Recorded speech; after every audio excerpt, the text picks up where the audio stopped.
जी को डांटने का प्रयास किया कि नभस्वस्त नृपते धृष्टयम् भवानाम अर्हति न गृहीतो मया यत्त्वं कुक्षावति नृपात्मजः। यदि आप इस राज्य के उत्तराधिकारी होना चाहते हैं तो हमारे कुक्ष से जन्म लेना पड़ेगा। इतना अभिमान था सूरज को कि आज जब भगवान का तप करेंगे, भगवान मिलेंगे, तो भगवान से आग्रह करना हमें छोटी रानी के गर्भ से जन्म दो। छोटी अवस्था थी, बालक ध्रुव रोते बिलखते माँ के समीप पहुंच गए और सुनीति के पास पहुंचते हाथ जोड़ा। माँ, छोटी माँ ने तो आपको दासी तक कह दिया, लेकिन एक शब्द चर्चा की है माँ,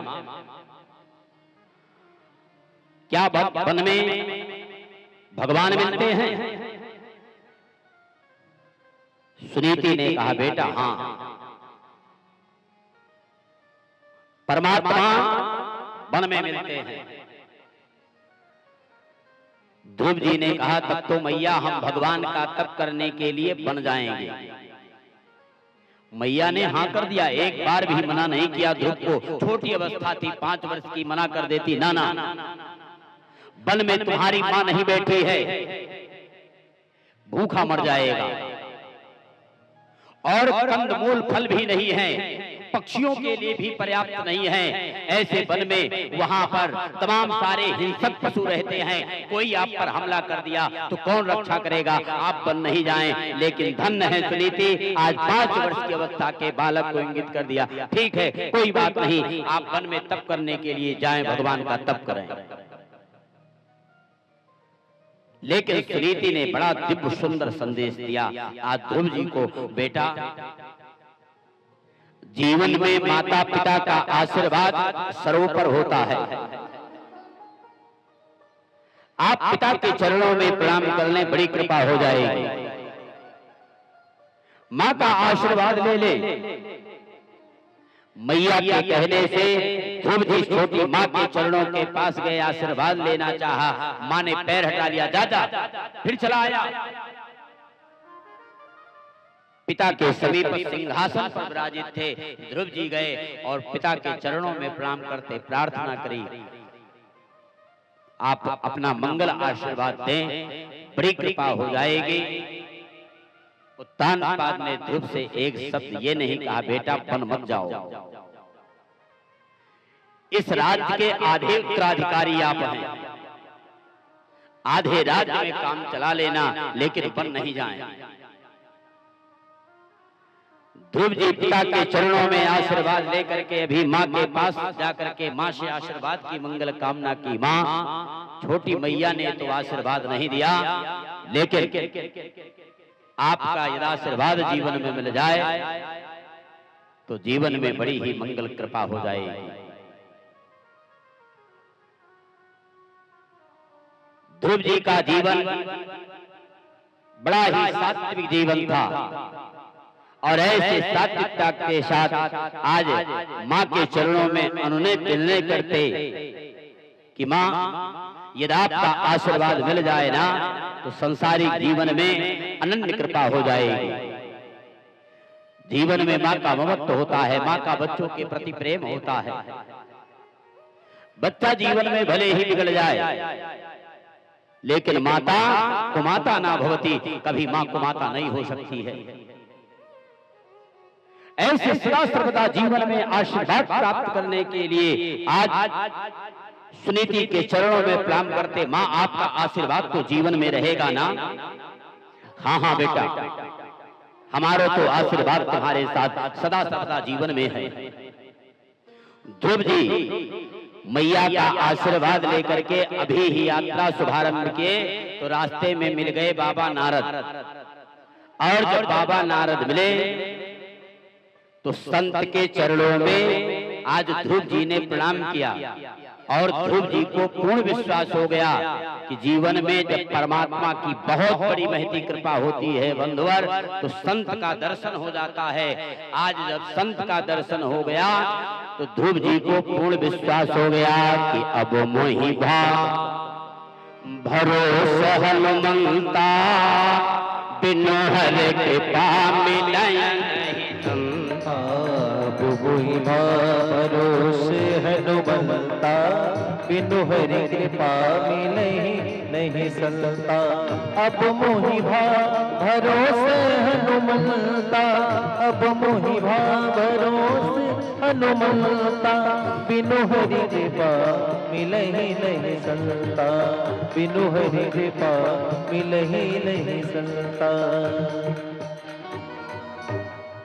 परमात्मा की कृपा है, संत का दिव्य दर्शन है गया। और याद रखो बंधुवर, यदि जीवन में संत का दर्शन हो जाए, गाय का दर्शन हो जाए, वेद पाठी ब्राह्मण का दर्शन है जाए, आपके जीवन में यदि काम नहीं बन रहे हैं तो जीवन में काम बन जाएंगे। ध्रुव जी को पूर्ण विश्वास था संत का दर्शन हो गया है और हमारे काम सिद्ध हो जाएंगे। जब नारद जी के चरणों में प्रणाम किया तो नारद जी ने प्रश्न किया, बेटा बड़ी जल्दी जल्दी कहां जा रहे हैं, क्या बात है? ध्रुव जी ने कहा, बाबा माँ का आदेश है, तप करने के लिए बन जा रहे हैं। अच्छा, बड़ी छोटी अवस्था है बेटा, यदि वन में जाएगा ना, कोई हिंसक पशु आप पर हमला कर दिए तो वहां सुरक्षा करने वाला तुम्हारा कोई नहीं है। ध्रुव जी ने हाथ जोड़ा, प्रभु आपका दिव्य आशीर्वाद प्राप्त हो जाए और ऐसे आपका सदा सर्वदा जीवन में आशीर्वाद रहे तो कोई हिंसक पशु कुछ भी जीवन में मेरा नहीं बिगाड़ पाएगा। बस आप अपना आशीर्वाद प्रदान करा दें, बड़ी ही मंगल कृपा हो जाएगी। नारद जी ने ध्रुव जी को समझाने का प्रयास किया, लेकिन ध्रुव मानने के लिए तैयार नहीं थे। और ऐसे ध्रुव ना मानते तो नारद बाबा ने ध्रुव जी से कहा, बेटा कोई बात नहीं है, आप बन जाओ, लेकिन क्या आपने मंत्र लिया है, गुरु बनाया है जीवन में? ध्रुव जी ने कहा, नहीं नहीं। नारद जी ने कहा, यदि आपने मंत्र नहीं लिया है तो बिना गुरु के परमात्मा को प्राप्त करना जीवन में संभव नहीं है।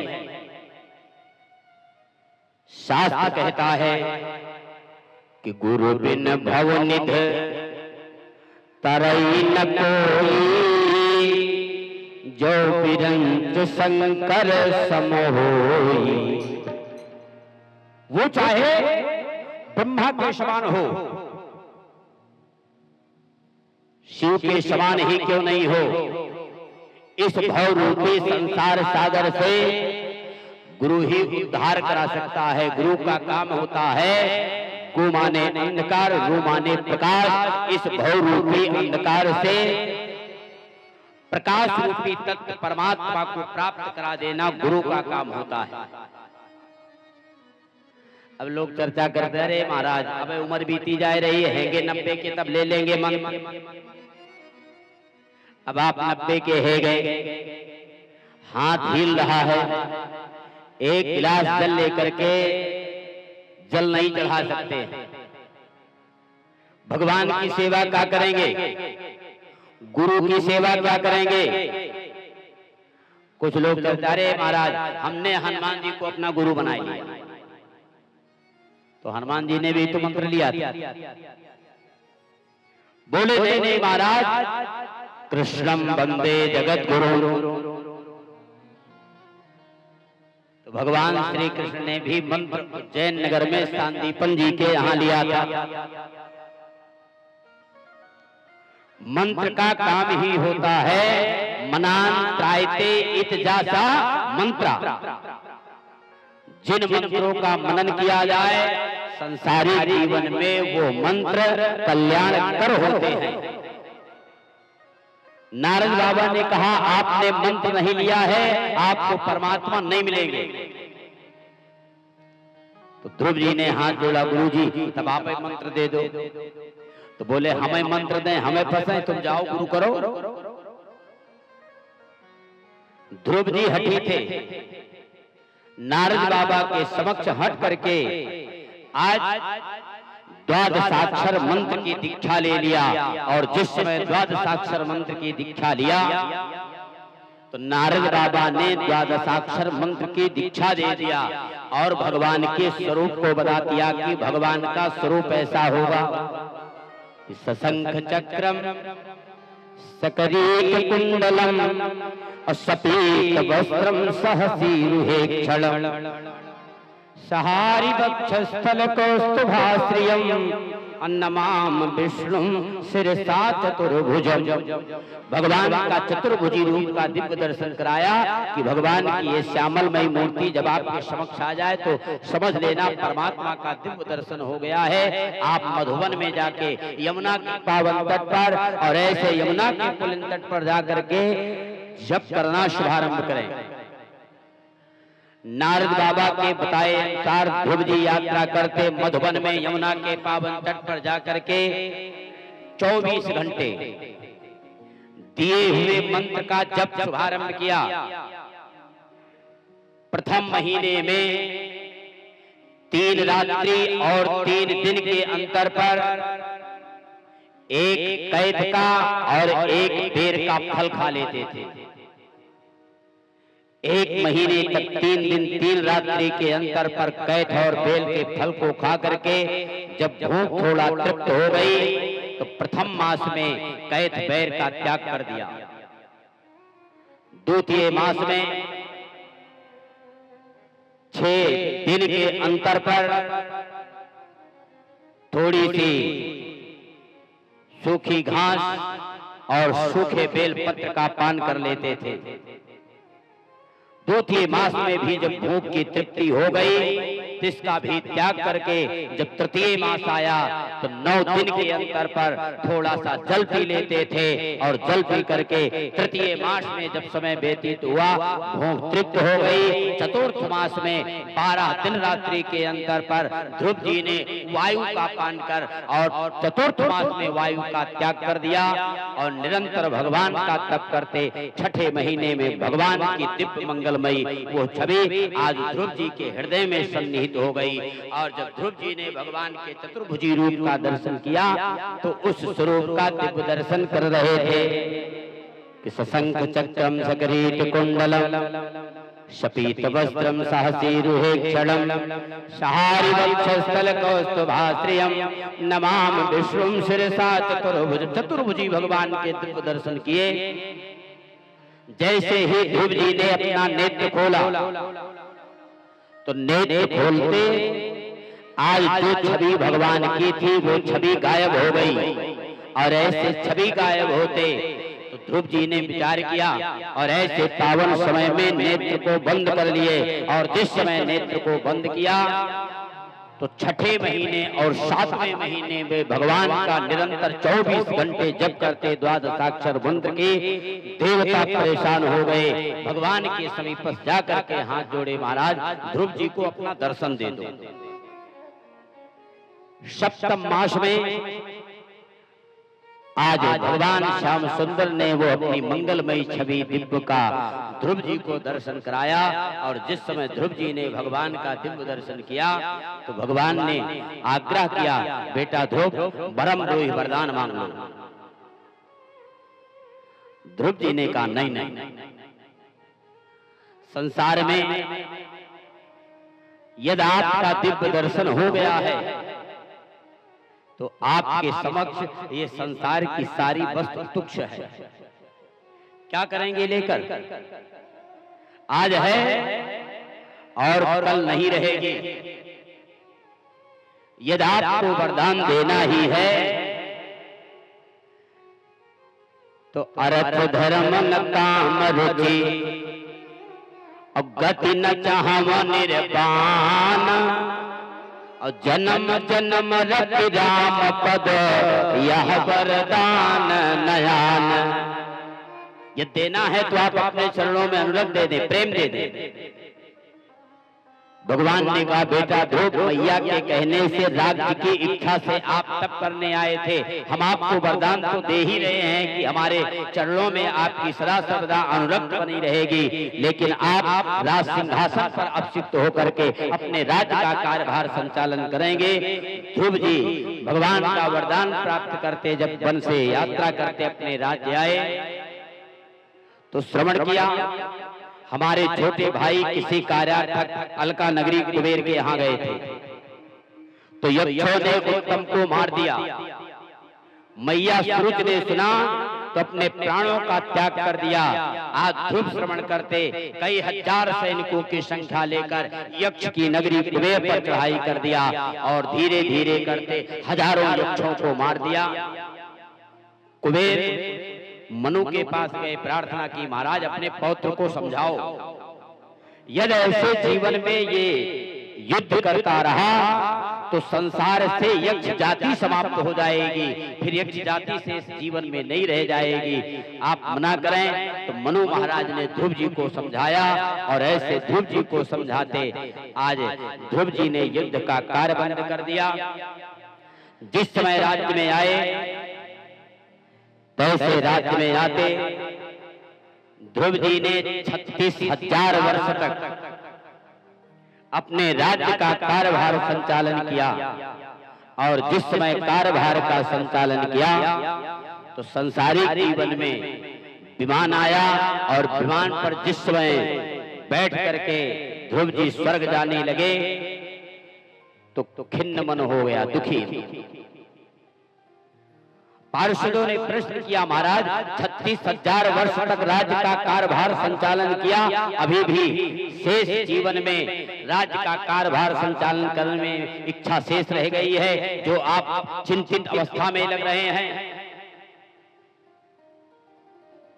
ध्रुव जी ने कहा, नहीं, जिस माँ ने मुझे इस स्थान तक पहुंचाने का कार्य किया, ऐसी माँ को हम धरा भूमि पर छोड़ आए। आज मन बड़ा ही व्यथित है। पार्षदों ने हाथ जोड़ा, महाराज जिस जननी ने इस स्थान तक पहुंचाने का कार्य किया है ना, उस माँ को हम छोड़ सकते हैं? ये आगे वाला विमान तुम्हारी माँ का है। ध्रुव जी प्रसन्न हो गए और ऐसे ध्रुव प्रसन्न होते आज जब स्वर्ग पधारे हैं तो 7 महीने में ध्रुव जी त्याग का जीवन जी करके और भगवान के लोक में दिव्य स्थान बना ली। आज भी यही ध्रुव हैं जो ध्रुव तारे के रूप में दिखाई देते, चर्चा करते, ये ध्रुव तारा। यही ध्रुव हैं जो 7 महीने में ध्रुव जी भगवान की अनन्य सेवा कर 24 घंटे निरंतर भगवान का जप करते, भगवान के नित्य लोक में अपना दिव्य सा स्थान बना लिए। परमात्मा सब कुछ करने के लिए तैयार है। जीवन में वो पात्र होना चाहिए। नित्य प्रति चर्चा करते हैं, परमात्मा सब कुछ बनने के लिए तैयार है। हनुमान जी थे ना, राम जी के अनन्य प्रिय थे और इतना जब राम जी के प्रति हनुमान जी ने आज जीवन में कर लिया तो राम जी को चाहते, जैसा चाहते जीवन में वैसे ही नचाना शुभारंभ किया कि सुमिर पवन सुत पावन नाम अपने बस कर राघव राम। सुमिर पवन सुत पावन नाम, सुमिर पवन सुत पावन नाम अपने बस कर राघव राम, अपने बस करे राघव राम। जीवन में विश्वास होना चाहिए। आज ध्रुव जी को परम विश्वास था कि परमात्मा का जीवन में दर्शन दिव्य हो जाएगा।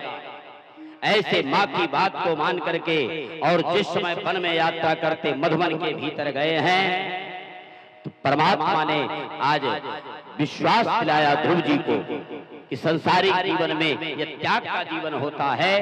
तो परमात्मा ने हम आप सभी को केवल मानवों को विवेक दिया है। 84 लाख योनियों में केवल मानव विवेक की है और ऐसे विवेकवान होते हुए भी विवेक पूर्ण ढंग से कार्यार्थक में आज निपुण हो जाएं तो ध्रुव जैसे संसारिक जीवन में विश्वास को प्राप्त करते परमात्मा सदा सर्वदा जीवन में रक्षा करता है। तेरा साथ निभाएगा हो तेरी बिगड़ी बनाएगा, विश्वास जरूरी है, हो विश्वास जरूरी है, हो तेरा साथ निभाएगा, हो तेरी बिगड़ी बनाएगा, विश्वास जरूरी है, हो विश्वास जरूरी है।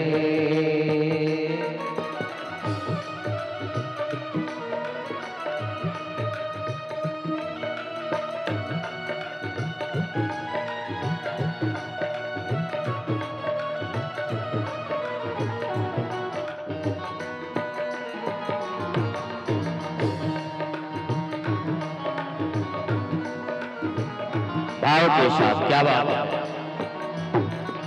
जिस दिन से तू सच्चे मन से इसका हो जाएगा, जिस दिन से तू सच्चे मन से इसका हो जाएगा, उस दिन से तू हर पल इसको अपने संग पाएगा, तेरे संग संग चलेगा वो, हो तेरे संग संग चलेगा वो, हो तेरे संग संग चलेगा वो, आभास जरूरी है, हो आभास जरूरी है, हो तेरा साथ निभाएगा, हो तेरा साथ निभाएगा, विश्वास जरूरी है, हो विश्वास जरूरी है।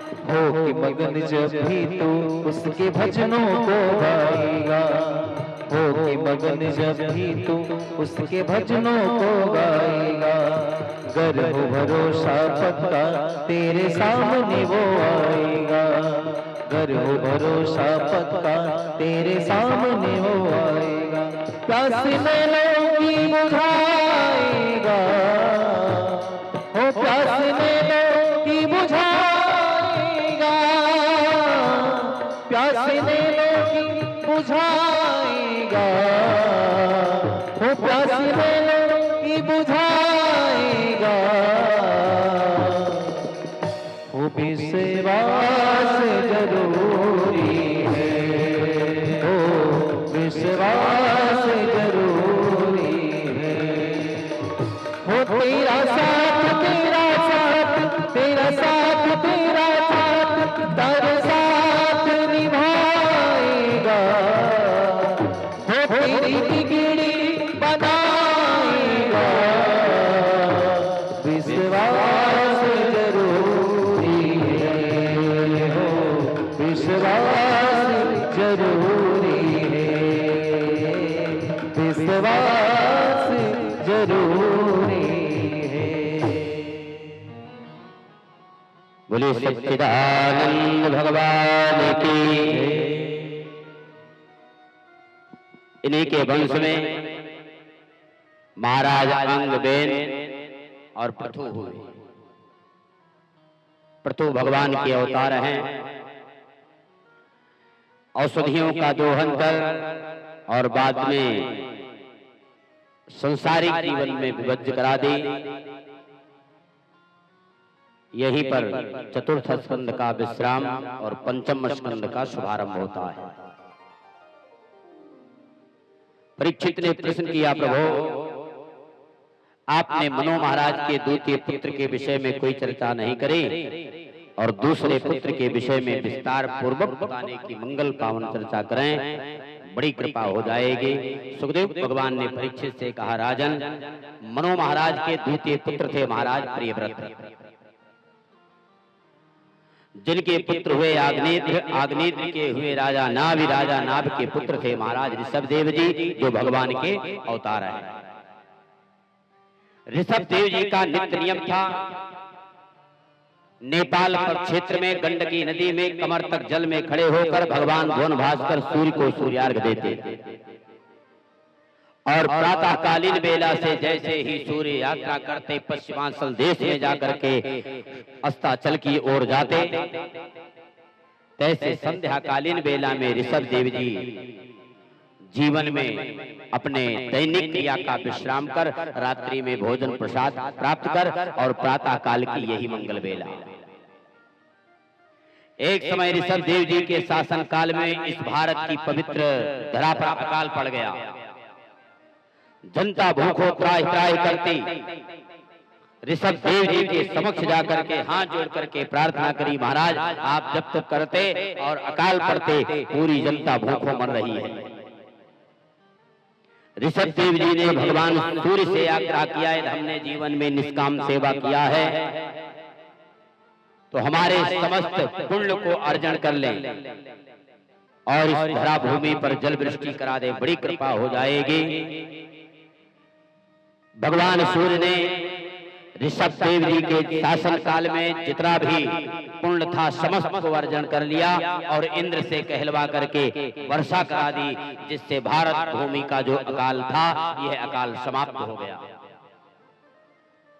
इन्हीं ऋषभ देव जी के 100 पुत्र थे और 100 पुत्रों में सबसे बड़े पुत्र थे महाराज भरत जी। भरत जी का भी नित्य नियम था, अपने पिता के समान गंडकी नदी में कमर तक जल में खड़े होकर हाथ में जल लेकर भगवान भुवन भास्कर सूर्य को सूर्यार्घ देते। चाहे वो गर्मी का महीना हो, चाहे वो ठंडी का महीना हो, चाहे वो वर्षा का समय हो, ऐसे पावन समय में प्रातःकालीन मंगल बेला से जब से भगवान भुवन भास्कर सूर्य इस पृथ्वी पर लालिमा छिटकती और संध्या काल में भगवान भुवन भास्कर सूर्य अस्ताचल की ओर जाते, ऐसे सूर्य का दिव्य दर्शन करते, शाम को दैनिक क्रिया का विश्राम करते। एक समय भरत जी गंडकी नदी में कमर तक जल में खड़े होकर, आषाढ़ का परम महीना, ऐसे गर्मी के महीने में नदियां उफान पर थी और जिस समय नदियां उफान पर तो भरत जी कमर पर जल में खड़े होकर हाथ में जल लेकर भगवान भुवन भास्कर सूर्य को सूर्यार्घ देना चाह रहे थे और जैसे ही सूर्यार्घ देने के लिए तैयार हुए तभी एक हरिणी प्यासी हुई आई। जल पीने के लिए गंडकी नदी में जो अपने मुख को बढ़ाया, तैसे मुख को बढ़ाते अभी ही जल के समीप जब मुख गया तो पीछे से किसी सिंह की आवाज आई और जब सिंह की आवाज को सुना तो हरिणी अपनी जान बचाने के लिए नदी में छलांग लगा दिया और जिस समय छलांग लगाई तो नदी उफान पर थी। हरिणी अर्ध रास्ते में जाते संतान प्राप्त होने वाला था, प्रसव बाहर आ गया और हरिणी उस पार जाते अपने प्राणों का त्याग कर दिया। जिस समय प्राणों का त्याग किया भरत जी यह दृश्य देखते और ऐसे हाथ में जल लिए, अभी भगवान सूर्य को सूर्यार्घ नहीं दिए थे। जिस समय इस दृश्य को देखा तो भरत के हृदय में दया आ गई। छोटा सा हरिण शावक है और माँ उस पार जाते अपने प्राणों का त्याग कर दिया है। छोटे से बच्चे की कोई रक्षा करने वाला नहीं है। भरत जी हाथ का लिया हुआ जल त्याग दिए और दौड़ करके हरिण शावक के छोटे से बच्चे को गोदी में उठाकर अपने आश्रम पर ले गए। अपने हाथ से कोमल कोमल हरे हरे घास के पत्तों को लेकर के भरत महाराज उस हरिण शावक को खिलाते। मैया नहीं है, दूध भी आश्रम पर नहीं है और ऐसी स्थिति में महाराज प्राणांत हो जाएगा। बड़ी बड़ी रक्षा करना शुभारंभ किए। और जिस समय भरत महाराज हरिण शावक में मन लगाना शुभारंभ किए, तो जो भरत महाराज प्रातःकालीन बेला से मंगलकालीन संध्याकालीन बेला में अपने दैनिक क्रिया को विश्राम देते थे, ऐसे भरत महाराज हरिण शावक में अपना समय व्यतीत करने लगे। कभी 2 घंटे, कभी 1 घंटे, कभी आधे घंटे, कभी वो भी नहीं। हरिण शावक में मन लगा दिए। एक दिन भरत महाराज गंडकी नदी में यात्रा करते भगवान सूर्य को सूर्यार्घ देने के लिए गए और जल देकर अभी ही आने वाले थे। तभी आश्रम पर 40-50 हरिणियों का झुंड आया और उस झुंड के बीच में वो छोटा सा हरिण शावक भी चला गया। भरत जी आते तो नित्य प्रति छोटे से हरिण शावक दौड़ता हुआ भरत जी के समीप आ जाता था। आज भरत जी आश्रम पर गए, तो ऐसे भरत महाराज जिस समय आश्रम पर पधारे हैं तो वो हरिण शावक दिखाई नहीं दिया। और जिस समय हरिण शावक दिखाई नहीं दिया तो भरत महाराज वृक्षों से प्रश्न करना शुभारंभ किए, लताओं से प्रश्न करना शुभारंभ किए। किसी ने हरिण शावक को देखा है? छोटा सा लाला है। और ऐसी परिस्थिति में महाराज किसी पशु ने हमला कर दिया होगा। नहीं, मैया नहीं है। और ऐसे मां के ना होते ये हरिण शावक अपनी मां के प्रेम में अपने प्राणों की आहुति दे दिया होगा। भरत महाराज पूरे वन में हरिण शावक को ढूंढते और ऐसे वन में जब हरिण शावक को ढूंढना शुभारंभ किए तो हरिण शावक का कहीं भी कोई अता पता नहीं चला। और ऐसे पता ना चलते भरत महाराज का धीरे धीरे 1 महीने का दिन व्यतीत हो गया, शरीर कृशकाय हो गया। और जिस समय शरीर कृशकाय हुआ तो ऐसे शरीर कृशकाय होते भरत महाराज अपने प्राणों का त्याग कर दिए। शास्त्र कहता है अंतर्मति सगति, अंत में मन हमारा जिसमें लगा होगा हमें जन्म उसी में लेना पड़ेगा। ये आसक्ति है। जीवन में आसक्त मत बनो। प्रेम सबसे होना चाहिए, लेकिन जीवन में जब आसक्ति आ जाए तो ऐसे आसक्ति आते संसारिक जीवन में शास्त्र कहता है फिर जन्म उसी में लेना पड़ेगा। भरत महाराज को हरिण के प्रति इतना आसक्त हो गए थे, इतना आसक्त हो गए थे कि भरत महाराज को जब दूसरा जन्म हुआ तो हरिण शावक ही बनना पड़ा, हरिण बनना पड़ा। शास्त्र कहता है प्रेम खूब करो। पहली रोटी गाय की और आखिरी रोटी कुत्ते की।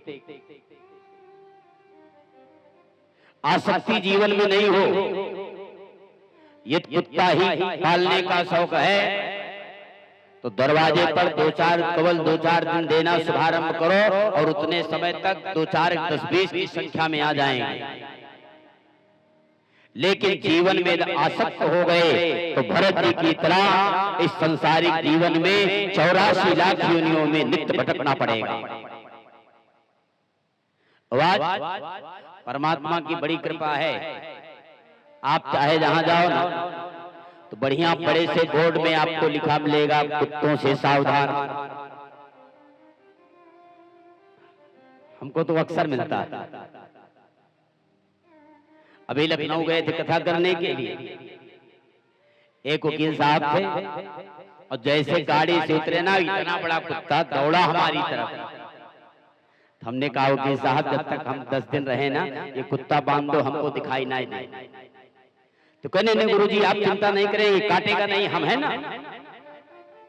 हम भी थोड़ा सावधान हो गए, कमरे में गए और जब सोफा पर बैठे तो कुत्ता कभी इधर आवे कभी इधर आवे, हमको बड़ा दुखवा। हमने कहा साहब एक काम करो ना भाई, ये कुत्ता बांध दो, 10 दिन तक हमको दिखाई नहीं दे। वकील साहब ने कहा गुरुजी ना तो इसमें हमारा ही दोष है और ना आपका ही दोष है, जिस सोफा पर बैठे हैं ये कुत्ते वाला सोफा है, ये प्रेम। अपुआ को खाने की व्यवस्था नहीं होगी, लेकिन कुत्ता रखे हैं ना तो बिस्किट लखनऊ से सुबह 6 बजे आ जाएगा। प्रेम करो, मना नहीं कर रहे, लेकिन जीवन में आसक्त मत बनो। यदि आसक्ति जीवन में आती है तो आपको अंतर्मति सकति जन्म खुशी में लेना पड़ेगा। भरत जी आज हरिण के प्रति इतना आसक्त हो गए, और ऐसे हरिण के प्रति आसक्त होते तो जीवन में हरिण शावक ही बनना पड़ा। रास्ते में चलते थे ना, ये चींटी भी दिखाई देती, कोई जीव दिखाई देता तो पैर हटाकर रख देते थे, हमारा एक जन बिगड़ गया है और यदि ये भी बिगड़ जाएगा तो 84 लाख योनियों में नित्य आवागमन का चक्कर बना रहेगा। और भरत महाराज जब इस शरीर का त्याग किए हैं तो आखिरी ये अंतिम समय भरत जी का जन्म था। आंगिरस गोत्र ब्राह्मण के घर में जन्म लिए, और जिस समय ब्राह्मण के घर में जन्म लिए तो भरत जी भाइयों में सबसे छोटे भाई। भरत जी का नित्य नियम था भगवान का भजन करना, सदैव एक भी मिनट जीवन में भरत महाराज भगवान को भूलते नहीं थे। जैसे भी संसारिक जीवन में परिस्थिति होती भगवान का नित्य स्मरण करते थे। और इन्हीं भरत जी के नाम से हमारे देश का नाम भारतवर्ष पड़ गया। पहले इसे इलावर, कुशावर, मलयकेत, अजनाब खंड आदि नामों से जाना जाता था। इन्हीं भरत जी के नाम से हमारे देश का नाम भारतवर्ष पड़ गया। जिस भारत की पवित्र पावन धरा पर हम आप सभी बड़े भाव के साथ विराजित हैं, ऐसे 2 शब्दों में माँ भारती के पावन चरणों में बड़े भाव के साथ प्रणाम कर लें। जहाँ डाल डाल पर सोने की चिड़िया करती है बसेरा, वो भारत देश है मेरा, वो भारत देश है मेरा। जहाँ सत्य अहिंसा और धर्म का पग पग लगता डेरा, वो भारत देश है मेरा, वो भारत देश है मेरा। जय भारती जय भारती जय भारती जय भारती।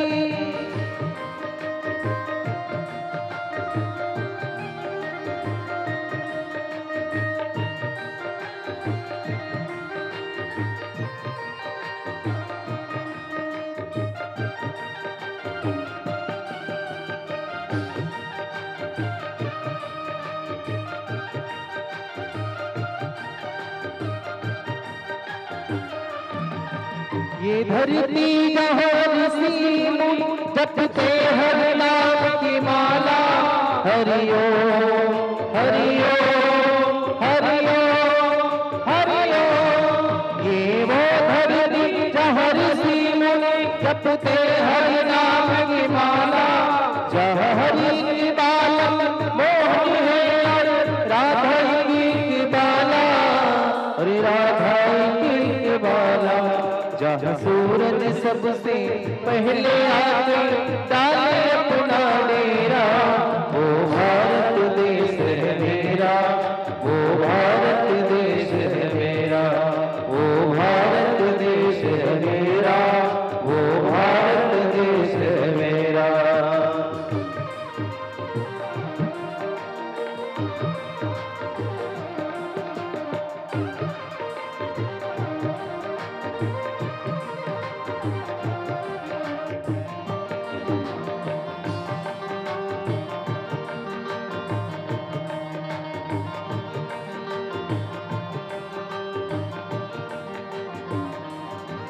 जहाँ आसमान से बातें करते मंदिर और शिवालय, जहाँ आसमान से बातें करते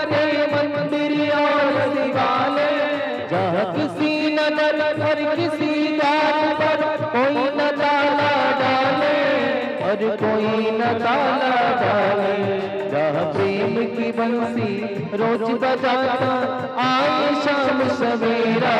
वो भारत देश है मेरा, वो भारत देश है मेरा, वो भारत देश है मेरा, वो भारत देश है मेरा। जहाँ डाल डाल पर सोने की चिड़िया करती है बसेरा। वो भारत देश है मेरा, वो भारत देश है मेरा, वो भारत देश है मेरा, वो भारत देश है मेरा। बोले भारत माता की। ऐसे भारत की पवित्र पावन धरित्री पर विराजित इन्हीं भरत जी के नाम से हमारे देश का नाम भारत वर्ष पड़ गया। भरत महाराज आवास में विराजित। भाइयों ने चर्चा किया खेत की रखवाली करना है, तो भरत जी गए दुबक कर दूसरे के खेत में बैठ गए। भाइयों ने देखा अपने खेत में गाय चल रही थी, भरत दूसरे के खेत में। भाइयों ने डांटा अपने खेत की रखवाली नहीं कर सकते, दूसरे के खेत में बैठे। भरत जी सोचे महाराज हम समझे सब अपनों, हम का जाने ये बगल वाला पड़ोसी का है, हम तो जानते जितना दिखाई दे सब अपने हैं। तो अपने वाले में बैठ गए रखवाली करने के लिए। विचार किया गाय को मना करेंगे बड़ा पाप लगेगा, मेड़बंदी के लिए भेज दिया, जाओ मेड़बंदी करो। तो भरत जी फावड़ा उठाए कमर तक गड्ढा खोद दी। भाई लोग देखने के लिए गए और देखा तो दिखा दिया हमने मेड़बंदी यही किया। भाइयों ने डांटा महाराज तू तो बड़ा मूर्ख है, तुम्हारा नाम भरत नहीं जड़ भरत होना चाहिए। तब से भरत जी का नाम जड़ भरत है गया। भाइयों ने घर से निकाल दिया जड़ भरत को, जाओ इस घर में रहने के लिए तुम्हारे लिए जगह नहीं है। आज से खान पान तुम्हारा सब बंद है गया। तो भरत जी सोचे बहुत अच्छा हुआ, अब भगवान का भजन और बढ़िया हो पाएगा। नित्य भगवान का भजन करते आगे अभी यात्रा शुभारंभ किए थे। तो एक संत का आश्रम था। संत ने देखा भरत जी को जाते तो बुला लिया, आ जाओ थोड़ा फल प्रसादी पाए जाओ। 4-5 प्रकार के फल संत जी ने जब भरत महाराज को दिए तो भरत जी ने विचार किया महाराज भाई लोगों ने कबो एक को फल लाके नहीं दिया, लेकिन परमात्मा है बड़ा दयालु, बड़ी ही मंगल कृपा किया। अभी भाई लोगों ने घर से निकाला क्या, देखो तरह तरह के फल प्राप्त होना शुभारंभ हो गए। फल प्राप्त किए आगे बढ़े तो एक मीठा की दुकान थी और मिष्ठान, अरे भैया आ जाओ थोड़ा जलपान करते जाओ। वो 5-7 प्रकार की मीठा प्रदान कराई और खूब प्रेम के साथ खाते हट्टे कट्टे मोटे तगड़े भरत महाराज। उसी राज्य में कोलभीर नाम का एक सरदार रहता था। भद्रकाली मैया की मनौती माना तो कोई नरबली ना मिले, तो सेवक को भेजा यही कोई होगा पकड़ लो। तो 4 की संख्या में सेवक गए तो 2 ने भरत जी का हाथ इधर से पकड़ लिया और 2 ने इधर से। तो भरत जी सोचे मौन स्वीकार लक्षणम, मौन रहे बोले ना तो ज्यादा अच्छा है। भरत जी को पकड़ कर ले गए, स्नान कराया, भोजन कराया, बढ़िया से दिव्य वस्त्र दे दिया, भद्रकाली मैया के मंदिर ले गए। अब एक बार मैया का पूजन किया सरदार ने और एक बार भरत जी का। तो भरत जी का सोचे हमको सिरों कटवाना है। बोले वाह रे परमात्मा, बड़ी दिव्य मंगल कृपा की है, आज तक भाइयों ने कभी ऐसी व्यवस्था नहीं की है, लेकिन बड़ा दिव्यार्ती पूजन भोजन हो रहा है। और तैसे ही भरत जी के जब सिर को झुकाया, तलवार निकाल के भरत जी का सिर काटना चाहा तो मूर्ति से मैया प्रकट हो गई। सरदार के हाथ से तलवार खींच लिया और जितने सरदार आए थे सारे सरदारन के सिर को काट दिया। भरत जी ये दृश्य देखते वाह परमात्मा तुम्हारी बड़ी अनन्य कृपा है, हम का जाने 4 पकड़ के लाए तो सिर कटाने का नंबर आ गया, लेकिन कृपा है आपकी। भरत जी फिर भी कुछ नहीं बोले, मंदिर से बाहर निकले तो राजा रघुबल पालकी पर बैठ करके भगवान कपिल के आश्रम जाते ज्ञान प्राप्त करने के लिए। और जिस समय ज्ञान प्राप्त करने के लिए गए तो एक कहार बीमार हो गया। अब बिना चार के पालकी आगे जावे ना। तो रघुगण ने कहा यही कहीं कोई व्यक्ति होगा, पकड़ लो। भरत महाराज अभी ही मंदिर से बाहर निकले तो अब की बार दो सेवक आए। एक ने हाथ इधर से पकड़ लिया और दूसरे ने इधर से हाथ भरत जी का पकड़ लिया। तो भरत जी सोचे पिछली बार चार आए थे, दो दो हाथ पकड़े तो सिर कटवाने का नंबर आया। अब की बार एक एक आए, हाथ कटवाना पड़ेगा। लेकिन बोले कोई बात नहीं, मौनो से काल लक्षण और रहे, बोले ना ज्यादा ही अच्छा है। भरत जी भगवान का भजन करते और सेवक ले जा करके भरत जी को पालकी में लगा दिया। और जिस समय पालकी में लगाए तो भरत जी जीवन में कभी पालकी बेचारे उठाए ना, पालकी उठा के कंधे पर रख लिया। और जिस समय यात्रा शुभारंभ की तो भरत जी सोचे अगर कोई जीव पैर के नीचे दब के मर गया ना तो फिर संसारिक जीवन में इस आवागमन के चक्कर में सदा सर्वदा जीवन में बना रहेगा। तो भरत जी जब किसी चींटी को देखें, किसी जीव को देखें तो कभी उछलकर इधर खड़े हो जाएं, कभी उछलकर उधर खड़े हो जाएं। पालकी हिले, रघुगण का सिर ऊपरी भाग में टकराया। रघुगण ने डांटा पालकी ठीक से चलाओ। तो तीन बेचारे पुराने वालों ने हाथ जोड़ा, महाराज ये नया वाला आया है ना, है तो बड़ा हट्टा कट्टा मोटा तगड़ा, लेकिन ना जाने कभी इधर उछलता कूदता चल रहा है, कभी हमको भी परेशानी हो रही, लेकिन अब समझाएं कैसे। यात्रा शुभारंभ की तो भरत महाराज अभी दो चार पग आगे बढ़े थे तो देखा 20 की संख्या में लाइन चींटियां बनाई की जा रही थी।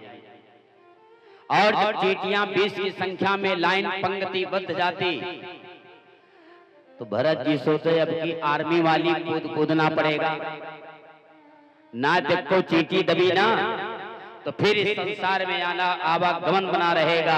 भरत जी दूर से कूदने का विचार करते बड़ी तेजी के साथ उछले, पालकी हिली, रघुगण का सिर जाके ऊपरी भाग में ला और जैसे ही रघुगण का सिर ऊपरी भाग में टकराया तो राजा रघुगण ने कहा पालकी नीचे रखो। सेवकों ने पालकी नीचे रख दिया। रघुगण पालकी से बाहर निकले तो भरत जी को डांटना शुभारंभ किया, ऐसे स्वामी की रक्षा की जाती है, यही तुम्हारा परम कर्तव्य है।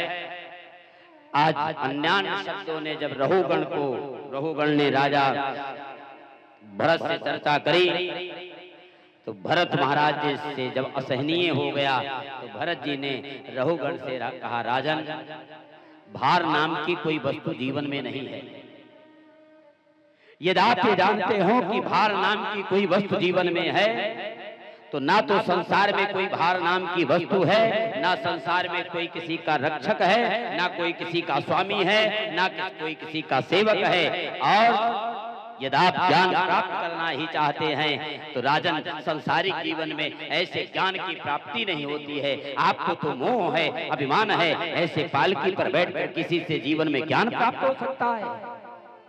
अरे जीवन में यदि ज्ञान प्राप्त करना है तो जीवन में सबसे पहले नम्र बन जाओ, जीवन में विनम्रता आ जाए, सरलता आ जाए।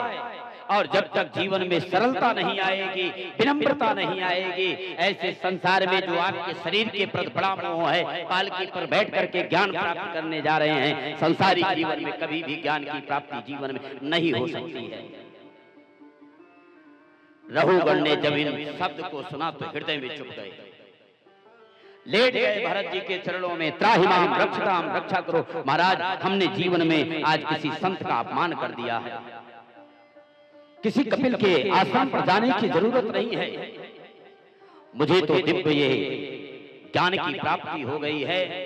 आज भरत महाराज ने दिव्य संदेश रघुगण को दिया, राजन ऐसे संसारिक जीवन में यदि जीवन में नम्रता आ जाए ना तो संसार की हर वस्तु सुलभ है,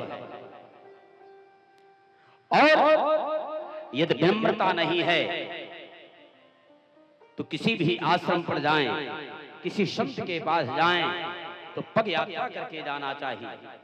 नम्रता जीवन में हो, विनम्र हो जाएं, हर वस्तु संभव हो जाती है। रघुगण को ज्ञान प्राप्त हो गया, भगवान कपिल के जाने का, आश्रम जाने का आज जीवन में त्याग कर दिया। ऐसे भवाटवी इस संसार की यात्रा करते रहो गण बोलो गमन। इसी स्कंध में नरक के 28 नरकों की चर्चा है, सुषमार चक्र का वर्णन, सूर्य के गति का वर्णन, सप्त पहाड़ और सप्त सागरों का दिव्य पावन वर्णन है। यहीं पर पंचम स्कंद का विश्राम होता है, षष्ठ स्कंद का शुभारंभ होता है। परीक्षित ने प्रश्न किया, प्रभु हमने सुना था कि अजामिल नाम के कोई ब्राह्मण थे और ऐसे अजामिल के ऊपर भगवान ने क्या पतित के भी ऊपर अपनी मंगल कृपा वर्षाई है, और यदि वर्षाई है तो पावन प्रचार स्वादन कराएं, बड़ी कृपा हो जाएगी। सुखदेव भगवान ने परीक्षित से कहा, राजन कि कान्य कुब्जे बिजाहा कश्चित पतिरे अजामिलाः नामना नष्ट सदाचारो दास्याः संसर्ग दूषितः। कान्यकुब्ज नगर में, जिसे आज कन्नौज कहते हैं, अजामिल नाम के बड़े सात्विक श्रद्धा थी परमात्मा के प्रति, अनंत प्रेम था, बड़ा ही सात्विक जीवन था अजामिल का। लेकिन संसर्ग दूषित हो गया, और जब संसर्ग दूषित होता है तो जो व्यक्ति जैसा है वो आपको उसी में बना देगा। अजामिल के जीवन में बड़ी सात्विकता थी, भगवान के प्रति जीवन में अनन्य प्रेम था, लेकिन दूषित लोगों का संग हो गया तो अजामिल भी मदिरा का पान करने लगा, और ऐसे मदिरा का पान करते आज संसारिक जीवन में मदिरा का पान करते बड़ा पापी हो गया। तो गांव के लोगों ने अजामिल के गृह का त्याग कर दिया। नहीं नहीं, ये पतित है, और ऐसे पतित के घर का जलपान करेंगे ना तो हम भी पतित हो जाएंगे। सारे गांव के लोगों ने अजामिल का गृह त्याग कर दिया। ना ना, ये से पतित व्यक्ति के घर का जलपान करना जीवन में उचित नहीं है। 2-4 वर्ष का समय व्यतीत हुआ, अजामिल के गांव में 10-20 की संख्या में संत आए और 4 महीने चातुर्मास व्रत करने के लिए। तो गांव के लोगों से प्रश्न किया, भैया यहाँ कोई अच्छा सा स्थान हो तो 4 महीने जब तक करेंगे, और जैसे जब तक समाप्त होगा शीघ्रता के साथ हम लोग वापस चले जाएंगे। तो गांव के लोगों ने ठिठोली किया। अजामिल बड़ा सात्विक है, संत की सेवा होती है, अतिथि की सेवा होती है, भगवान की परम मंगल सेवा होती है। ब्राह्मण आज गांव की बात मानते अजामिल के घर पहुंच गए, और जिस समय अजामिल के घर पहुंचे तो अजामिल घर पे नहीं था, पत्नी थी घर पे। और जिस समय पत्नी गृह पर विराजित तो देखा 10-20 की संख्या में महात्माओं ने प्रश्न किया, अजामिल का घर है ना, क्यों? हम लोग 4 महीने यहीं रहेंगे। पत्नी ने हाथ जोड़ा, नहीं महाराज, ये स्थान आपके रहने के लिए अच्छा नहीं है, आप कोई दूसरा स्थान ग्रहण कर लें। अरे वो बड़ा पतित है, आपको कुछ कह देगा तो संसारिक जीवन में हमें बड़ा ही दुख होगा, ऐसे दुखों की निवृत्ति है, आप महाराज कोई दूसरा स्थान ग्रहण करें, बड़ी कृपा हो जाएगी। महात्माओं ने सोचा, सारे गांव के लोगों ने कहा अजामिल बड़ा सात्विक है, संत की सेवा होती है, अतिथियों की सेवा होती है, गौ की सेवा होती है, ब्राह्मणों की सेवा होती है, और ये पत्नी कह रही है ना ना अजामिल बड़ा पतित है।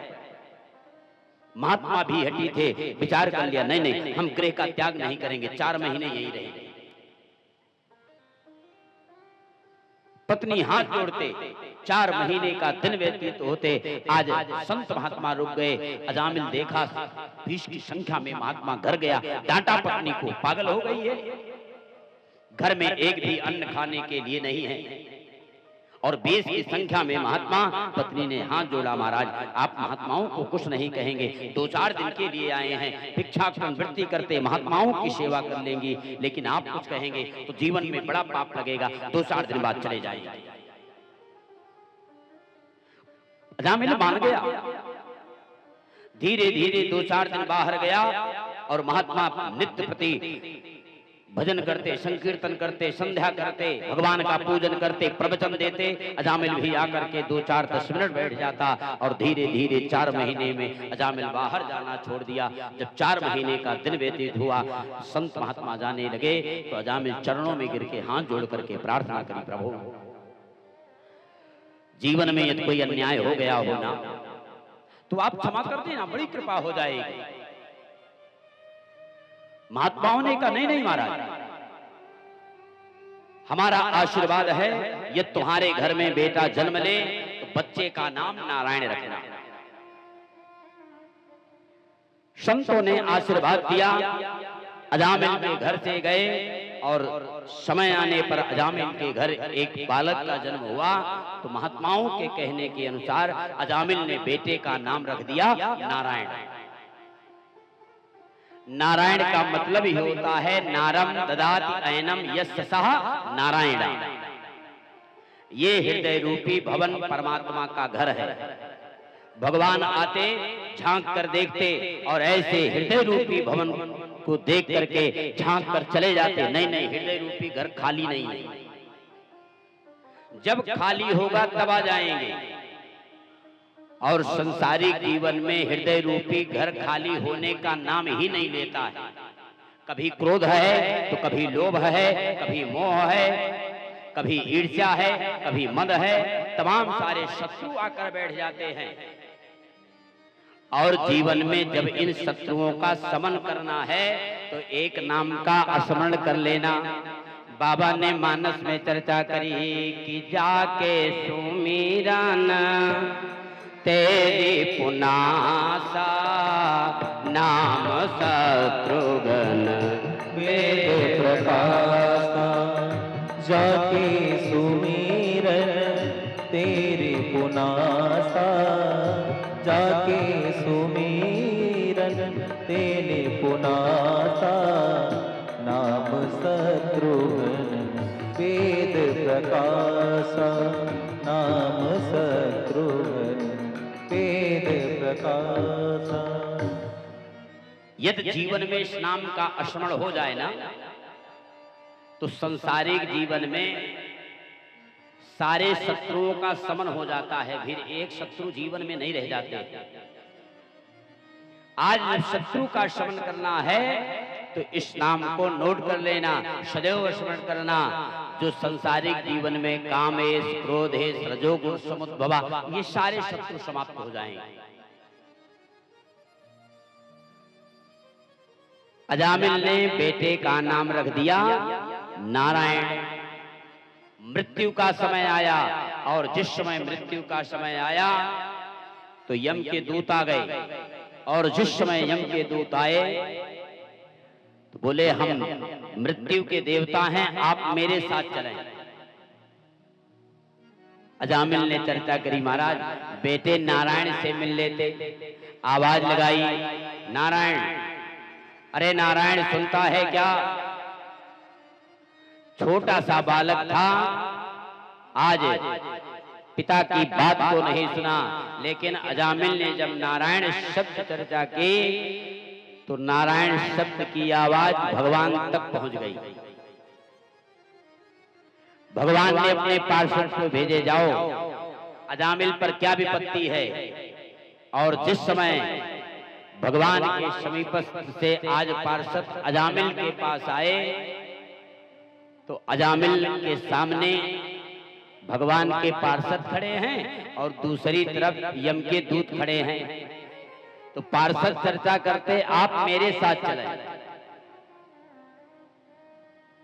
यम के दूत चर्चा करते, नाना मृत्यु के देवता हम हैं, ले जाने का काम हमारा है। पार्षदों ने कहा नहीं, ये तो हमारे नारायण का नाम स्मरण किया है, इसलिए हमारे लोक को जाएगा, भगवान के लोक को जाएगा। महाराज आप कैसे ले जा सकते हैं? अब अजामिल एक बार भगवान की पार्षद को देखे और एक बार देखे यमदूत को। तो अजामिल ने चर्चा किया, महाराज पहले तुम दोनों निपट लो, हमको चलना किसके साथ है। आप दोनों निर्णय कर लो किसके साथ हमें यात्रा करनी है। और जब झगड़ा शुभारंभ हुआ तो ऐसे झगड़ा शुभारंभ होते यम के दूत और भगवान के पार्षद यमराज के यहाँ पहुंच गए। और जिस समय यमराज के यहाँ गए तैसे यमराज के यहाँ जाते आज भगवान के पार्षद और यम के दूत अपनी अपनी बात बताना शुभारंभ किए।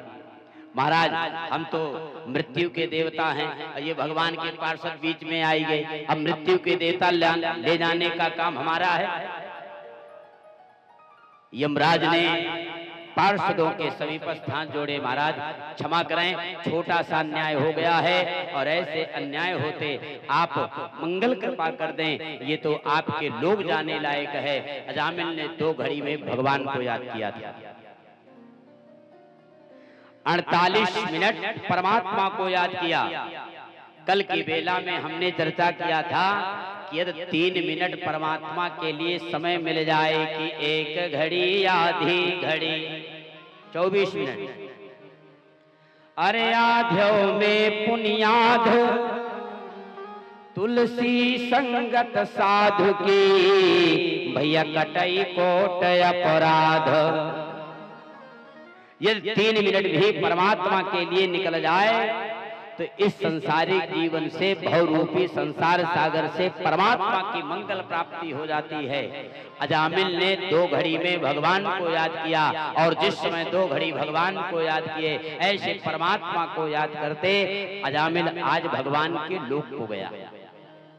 पतित था और ऐसे पतित के ऊपर आज परमात्मा ने बड़ी ही मंगल कृपा कर दी, अपनी कृपा उस पतित के ऊपर वर्षा दी। ऐसे संसर्ग से दूषित अजामिल भगवान के लोक की प्राप्ति किया है। आज परमात्मा ने जीवन में बड़ी ही मंगल कृपा की।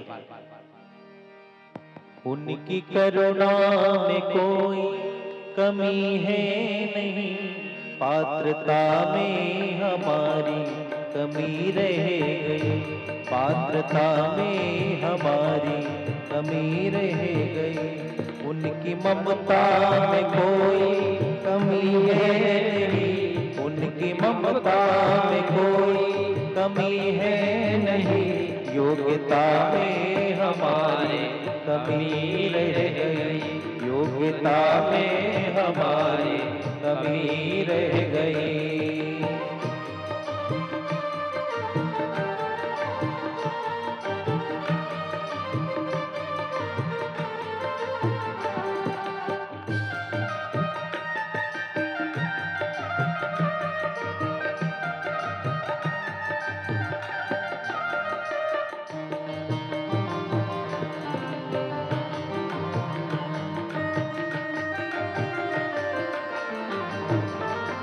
देव दुर्लभ दिया देह प्रभु ने हमें, जो है आकार सुख साधनों का विमल, जो है आकार सुख साधनों का विमल।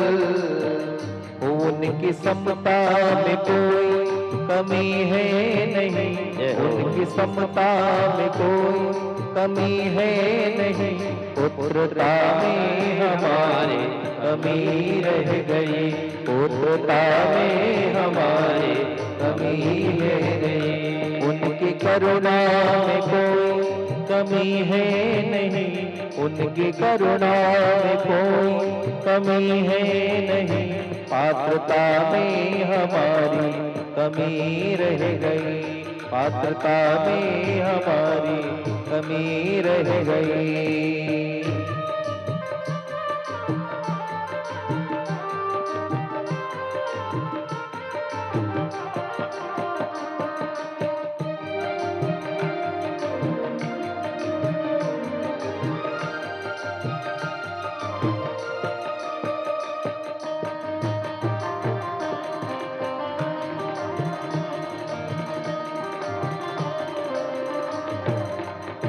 प्रतिदिवस आके मिलते हैं हमको प्रभु, प्रतिदिवस आके मिलते हैं हमको प्रभु, फिर भी उनको न हमने निहारा।